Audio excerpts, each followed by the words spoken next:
When the three CBS executives in dark suits walked into Stage 9 at Desilu Studios on that Tuesday morning in September 1952, Lucille Ball knew exactly what they were there to do. She'd been expecting this fight for 6 weeks, ever since the doctor confirmed what she and Desi already knew, what the whole crew had been whispering about. And what CBS was about to tell her she couldn't acknowledge on national television. She was pregnant. And they were going to forbid her from saying that word on air. But what nobody in that room understood yet, not the executives, not even Desi, was that Lucille Ball had already made a decision 3 nights earlier at her kitchen table. She wasn't just fighting for one word. She was fighting for control of her own show, her own body, and the future of every woman who would ever work in television after her. The lead executive's name was Alfred Kellman. He was 52 years old, wore wire-rimmed glasses that caught the studio lights, and had the expression of a man delivering bad news he'd delivered many times before. He set his briefcase on the director's table and didn't sit down. "Lucille," he started, using her first name without the Miss or Mrs. that she'd earned through 4 years of the highest-rated show on television, "we need to discuss the creative direction for Season 2. Lucille Ball was standing near Camera B, wearing the polka dot dress that would become Lucy Ricardo's signature outfit in the pregnancy episodes CBS was about to tell her she couldn't make. She didn't move toward the table. She stayed where she was, one hand resting lightly on the camera. And waited. "The network has concerns," Kellman continued, "about certain developments that might affect the show's family-friendly image." Desi Arnaz, who'd been reviewing blocking notes with the cinematographer, put down his clipboard and walked over. "What developments?" he asked, though everyone in the room knew exactly what developments. Kellman opened his briefcase. He pulled out a document that Lucille would later describe as 3 pages of cowardice disguised as broadcasting standards. The document outlined CBS's position. Lucille's pregnancy could not be acknowledged on I Love Lucy. Not directly. Not with the word pregnant. Not at all. "The American public," Kellman read from the document, his voice taking on the rehearsed quality of institutional justification, "tunes into I Love Lucy for wholesome family entertainment. What certain biological realities, while natural in private life, are not appropriate for living room viewing during prime time." The document was specific. It listed acceptable alternatives to the word pregnant, expecting, in a family way, with child. Each phrase more ridiculous than the last, each one designed to obscure the simple biological fact that a woman's body does something that half of humanity has experienced and the other half exists because of. Here's what you need to understand about that moment. In 1952, the word pregnant had never been said on American television, not once, not even on medical programs. The biological fact of how human beings come into existence was considered too vulgar, too intimate, too female for public broadcast, and Lucille Ball, 5 months pregnant, carrying the child of the man standing next to her, added to the starring in a show about a married couple, was being told she had to pretend it wasn't happening. She didn't raise her voice. She didn't need to. "Mr. Kellman," she said, and the studio got very quiet in the way that sets get quiet when Lucille Ball uses someone's last name. "Are you telling me that 30 million Americans can watch Lucy Ricardo every week in the bedroom she shares with her husband, but they can't be told that she's having a baby?" Kellman adjusted his glasses. "What we're saying, Lucille, is that there are tasteful ways to handle this situation, ways that don't involve explicit language." "Explicit language?" Lucille repeated. She looked at Desi. Desi's expression was unreadable, which was his tell that he was about to explode. She put a hand on his arm. Later, in interviews, she would say that touch was her telling him, "Let me handle this." And she turned back to Kellman. "The word pregnant," she said, speaking very clearly, "is not explicit language. It's medical terminology. It's what doctors call it. It's what every woman in America calls it when it's happening to her." "Nevertheless," Kellman started. Nevertheless, Lucille cut him off, and this was the moment that everyone who was there remembered 40 years later when they told this story. "This is my show. Mine and Desi's. We own Desilu Productions. CBS buys our show from us. You don't tell us what Lucy Ricardo can or cannot be." The second executive, whose name was William Dozier and who had been silent until now, finally spoke. "Lucille," he said, and his tone was the carefully modulated sympathy of someone about to threaten you. "We understand this is personal. But CBS has sponsor obligations. Philip Morris, General Foods, These companies have concerns. If we lose sponsors over controversial content, there is no show. This was the real threat. Not censorship for censorship's sake. Money. And Lucille Ball, who had been a working actress since she was 15 years old, who had survived B-movies and chorus lines and studio executives who told her she wasn't pretty enough, who had built Desilu from nothing into the most successful independent production company in television, understood money very well. She also understood leverage. "Gentlemen," she said, and she smiled, which was somehow more threatening than if she'd yelled, "Let me tell you what's going to happen. We are going to film the pregnancy episodes. Lucy Ricardo is going to be expecting a baby." We'll use expecting if it makes you feel better, though it's a ridiculous euphemism. "We are going to film those episodes, and they are going to be the best episodes of television anyone has ever seen. And when they air, they are going to get the highest ratings this network has ever had." "You can't guarantee," Kelman started. "Yes, I can," Lucille said. She wasn't smiling anymore. "Because every woman in America is going to watch. Every single woman who has ever been pregnant, or is pregnant, or will be pregnant, is going to turn on their television set and watch Lucy Ricardo go through what they went through. And they're going to laugh. And they're going to cry. And they're going to feel seen in a way that television has never made them feel seen before." She paused. The studio was absolutely silent.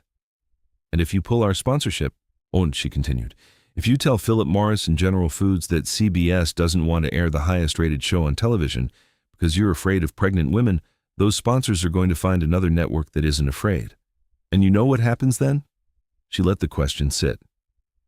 "NBC gets I Love Lucy," Desi said quietly, "and CBS becomes the network that was too cowardly to say the word pregnant." Alfred Kelman looked at William Dozier. Dozier looked at the third executive, who hadn't said a word the entire meeting, and whose name nobody remembers because he was just there to witness what happened next. What happened next was this. Kelman closed his briefcase. "We'll need to see the scripts," he said. "You'll see them when they're finished," Lucille said, same as always. There was a moment after the executives left when nobody on the soundstage said anything.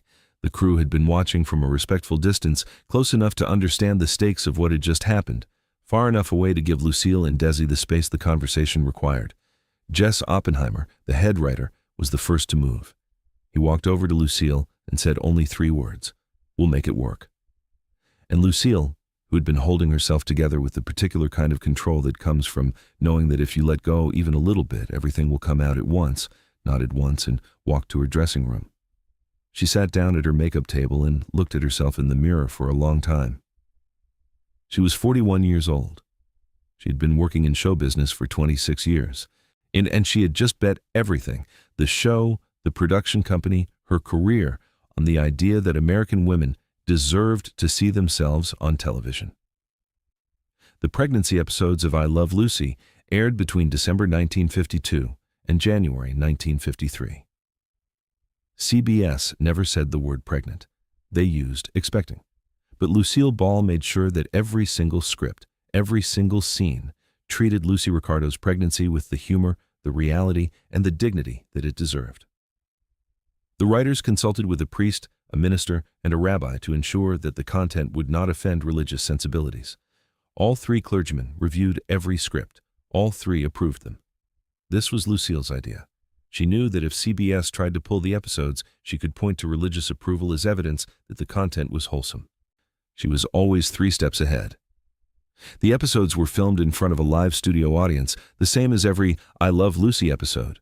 But these audiences were different. Women who came to the tapings brought their daughters. They brought their mothers. They sat in those bleachers and watched Lucy Ricardo navigate pregnancy with all its awkwardness and comedy and genuine emotion, and they laughed harder and cried more openly than audiences had ever done before. The crew noticed it. Desi noticed it. And Lucille, standing on that soundstage in her padding and her polka dots, noticed it most of all. On January 19th, 1953, the episode Lucy Goes to the Hospital aired. It was the episode where Lucy Ricardo gives birth to little Ricky. 44 million Americans watched that episode. But 71.7% of all television sets in America were tuned to I Love Lucy that night. It was the highest-rated television episode in history up to that point, higher than Eisenhower's inauguration, which had aired the day before. More people watched Lucy Ricardo give birth than watched the President of the United States take the oath of office. But here's what CBS didn't know, what nobody except Desi and Lucille's doctor knew. That same night, the real Lucille Ball gave birth to her real son, Desi Arnaz Jr., at Cedars of Lebanon Hospital in Los Angeles. The episode had been filmed months earlier, but the air date had been carefully scheduled to match her actual due date. Lucille had planned it that way. She had looked at her due date, looked at the production schedule, and worked backward to ensure that Lucy Ricardo and Lucille Ball would become mothers on the same night. The next morning, newspapers across America ran the same headline in different words. Lucy has a baby, so does Lucille. 44 million people had watched Lucy Ricardo become a mother on television, and on the exact same night, Lucille Ball became a mother in real life. The hospital room was filled with flowers. Telegrams arrived by the hundreds. One of them was from CBS. The card said, "Congratulations on both deliveries." Lucille Ball read that card twice. Then she handed it to Desi and said only, "They still don't get it." She wasn't angry. She was simply stating a fact. CBS thought they were congratulating her on a clever publicity stunt. They didn't understand that what had happened wasn't publicity. It was proof. A proof that women's lives, women's bodies, women's experiences were not too vulgar or too intimate for television. They were television. They were the reason 44 million people had tuned in.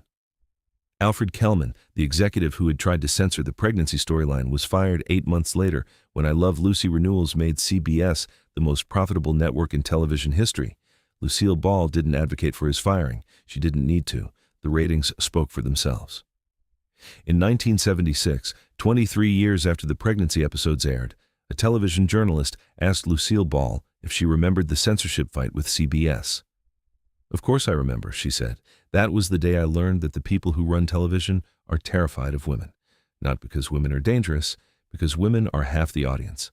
And then nobody had ever asked them what they wanted to see." The journalist asked what she thought women wanted to see. Lucille Ball looked directly at the camera. "Themselves," she said. They wanted to see themselves. The journalist pressed her. Did she think the fight had been worth it? Had it changed anything beyond her own show? Lucille Ball was quiet for a moment. She had the expression she always had when she was deciding whether to say something true or something polite. She chose truth.